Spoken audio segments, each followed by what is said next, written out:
시편 44편 9절에서 17절입니다. 시편 44편 8절을 보면 하나님께서 베푸신 과거의 은혜, 구원의 은혜에 감사하면서 이렇게 말하죠. 하나님께서는 나를 변호해 주실 것을 믿습니다. 그러므로 주님이 구원을 베푸실 것이기 때문에 종일토록 주님을 자랑하겠습니다. 이렇게 8절에 말해요. 그런데 9절서부터 마지막 26절까지는 이게 분위기가 완전히 달라집니다. 다른 본문을 갖다 붙인 것처럼 시편을 읽는 사람들은 당황을 합니다. 우리가 이렇게 고백하고 이렇게 주님을 자랑하겠다고 하는데 왜 이런 일이 닥치는 걸까? 그것도 마치 하나님이 주도하셔가지고 하나님이 앞장서셔서 이렇게 안 되는 일을, 이렇게 망하는 일을, 이렇게 수치스러운 일을 13절에 보니까 욕을 당하게 하시고 조소하고 조롱을 당하게 하고 15절에 수치가 얼굴을 덮어서 고개를 들고 다니지도 못할 지경에 이르게 하셨는데 어떻게 이럴 수가 있는가? 9절에 보면은 하나님이 이 전쟁에 개입하셔가지고 꼭 도와줄 줄 알았는데 전혀 개입을 하지 아니하시고 아주 형편없이 패배할 수밖에 없도록 그렇게 만드셨습니다. 하나님의 축복으로 주신 그 땅, 우리가 44편 초반에 나왔죠. 왜 그 땅에서 하나님의 백성들을 이렇게 완전히 뽑아가지고 마치 폐품 버리듯이 이렇게 이방 나라에 던져버렸을까? 10절에 하나님이 지켜주지 아니하니까 전쟁마다 패배하고 가진 것도 전부 잊어버리고 마치 약탈당하는 잡아먹힐 짐승처럼 지금 버려진 그런 상황. 12절, 13절, 14절에 이방 나라의 조롱거리가 되고 사람들은 얼마나 고개를 들 수 없을 정도로 그렇게 조롱을 하는지 오늘 이 13절에 보면 시인이 묻습니다. 주께서 10절에도 9절에도 주께서 10절에도 주께서 11, 12, 13, 14 주께서 이거 주님이 하신 일이 아닙니까? 이거 주님이 분명히 이렇게 개입하셔서 이런 일이 있는 거 아닙니까? 우리가 기억할 것은 우리가 구원을 노래하고 하나님을 자랑하겠다고 고백한다 할지라도 그 구원을 확신하고 살아가는 것 하나님은 그 수준에서 우리가 산 것을 원치 않는다는 것입니다. 찬바람이 불고 메마른 땅에서 거기서도 살아남고 거기서도 신앙의 그 아름다움을 잃어버리지 않고 거기서도 하나님을 무엇보다도 하나님을 찾고 하나님 앞에 부르짖을 수 있는 그런 사람이 되기를 하나님은 원하시는 겁니다. 주께서 이렇게 하셨습니다. 이게 뭡니까? 하나님이 어디 있습니까? 하나님이 있다면 이럴 수 있습니까? 이런 얘기가 아니고 좀 주님이 분명히 개입하신 겁니다. 개입하지 않았다면 이런 일이 생길 수가 없습니다. 하나님의 존재를 인정하고 하나님의 하신 일이니까 이건 하나님이 푸셔야 됩니다. 영적으로 이 문제를 풀기를 원한 거예요. 하나님이 아무리 이렇게 해도 나는 살아남을 길이 있습니다. 나는 방법이 있습니다. 그것이 아니에요. 하나님을 상대해서 기도하고 있는 장면이에요. 오늘 이 시인은 18절에 보면 이런 얘기를 합니다. 하나님, 제가 하나님을 배반한 적이 있습니까? 제가 하나님을 잊어버리거나 그 언약을 내가 어긴 적이 있습니까? 지금 하나님 앞에 자기의 정당한 것을 좀 주장을 하는 거예요. 나는 결코 그런 일이 없었습니다. 여기 뒤에 보면 하나님이 그걸 아시리라고 생각합니다.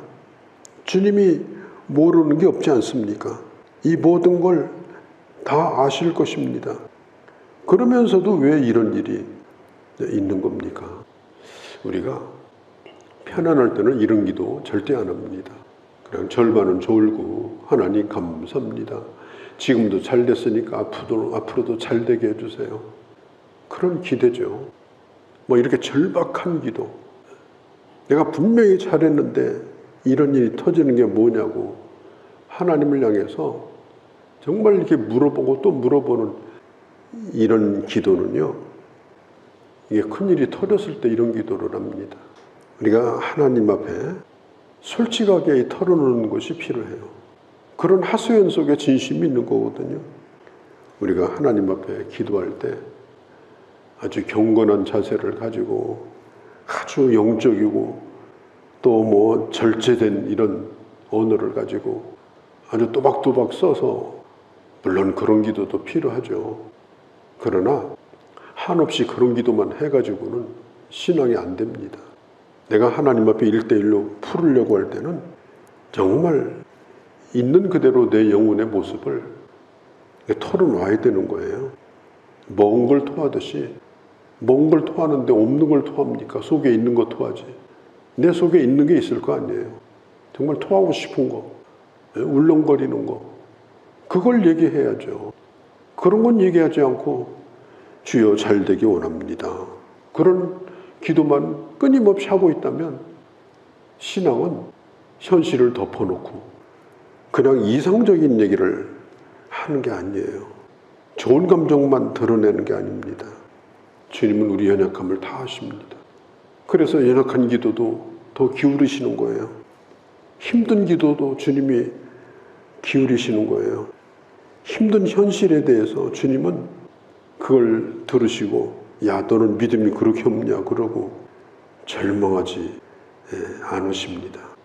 또 시인은 이런 기도도 해요. 하나님 그래도 내가 잘한 게 있지 않습니까? 이런 기도를 하려고 하면 잘한 것이 한 가지라도 있어야 돼요. 나 주일날 출석부 잘 적었는데요. 그 정도가 아니고 적어도 힘들 때 주님도 인정할 정도는 아닙니까? 내가 이건 정말 잘하지 않았습니까? 그런 것은 몇 가지 있어야 그래도 주님 앞에 그런 얘기를 좀 꺼내보지. 정말 잘한 게 없으면요. 오늘 신 같은 기도도 어렵습니다. 잘한 것이 있어도 이런 어려운 일이 오는데 아예 그런 것조차 없다면 우리가 주님 앞에 무슨 변명으로 살겠습니까? 하나님께서 우리에게 원하시는 것은 구원받은 기쁨만 가지고 사는 것이 아니고 성화된 하나님의 사람, 성숙한 하나님의 사람, 어떤 경우에 있어서도 굽히지 아니하고 하나님을 바라보는 그런 신앙. 사도 바울도 그래서 부르짖지 않습니까? 오라 내 속에서 썩는 것이 있습니다. 성령 충만한 바울도 자기 속에서 썩는 것이 나온다고 그랬어요. 우리가 신앙생활을 아무리 오래 해도 하나님은 우리 안에 있는 이런 불순물을 걸러내기를 원하시고 때로는 이런 극도로 힘든 환경 가운데 우리를 몰아넣으시고 그리고 진짜 기도를 하기를 원하시는 거예요. 하나님 어떻게 하면 좋습니까? 오늘 성경도 말하지 않습니까? 하나님 도와주십시오. 26절에 일어나 우리를 도우소서, 일어나 우리를 도우소서, 우리를 구원하소서. 지금 일어나셔야 됩니다. 지금 내 상황이 매우 좋지 않습니다. 너무너무 좋지 않아서 지금 고개도 지금 들고 살 형편도 안 됩니다. 그런 상황 속에서 하나님은 이런 기도를 원하시는 거예요. 지금 힘든데 이렇게 기도하지 않고 그냥 중얼거리고 있다면 힘든 상황 가운데 우리에게 원하는 게 뭐예요? 솔직하게 기도하는 거예요. 솔직하게. 하나님 살려달라고. 나를 정말 예수 믿는 사람 되게 해달라고. 썩는 게 돌아가지고 내가 믿는 자답지 못한데 해도 안 되는데 내가 이렇게 살다 가면 이건 안 되는 일입니다. 정말 나를 하나님의 사람 되게 해달라고. 절실하고 절박하게 우리가 기도하기를 원하시는 거예요. 이 기도를 듣기를 원하시는 거예요. 26절 일어나서 나를 도와달라고 주님의 그 인자심으로 나를 구원해달라고. 우리 인생은 이런 고난을 겪고 살아갑니다. 고난이 없는 인생이 없지만 하나님의 사람들에게는 때때로 인간의 힘으로 절대로 풀 수 없는 문제가 오히려 더 닥칠 수가 있습니다. 그럴 때에 그런 가운데서 하나님에 대한 절대적 신뢰를 놓지 않고 하나님 정말 살려달라고 흙구덩이 속에서도 그렇게 구하는 겁니다. 25절에 진토 속에서 파묻혀버렸는데 내 몸은 이미 땅에 들어가고 있는데 하나님 나를 도와주소서. 이게 믿음 아니겠습니까? 포기하지 않고 하나님의 구원을 믿고 정말 기도하는 게 이게 믿음 아니겠습니까?